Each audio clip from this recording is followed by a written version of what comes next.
Well, it's one of the reasons I am protective of certain things. Like I've actually gotten into massive arguments with people over something as simple or seemingly meaningless as Othin is not a god of poetry. I have actually got huge falling out with people over this. But he was never venerated as a god of poetry.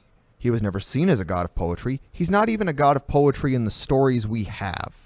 People just started calling him that, while there is a god who is quite literally the god of skalds, of poetry, diplomacy. The best of poets. The first maker of poetry. Mm-hmm. That's one of his titles. It's why the mead of poetry is the mead of inspiration. And the mead of inspiration is made from Kvasir's blood. And this is just in one storytelling tradition from a very corrupt time period. But it matters to me because of the fact that it is objectively a lie to say that Othin is a god of poetry. It is objectively a lie. I am not okay with that.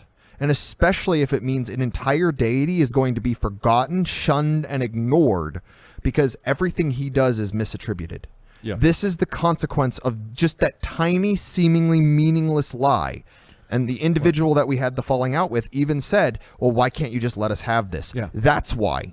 Because a god will fade and die because you're allowed to have that lie.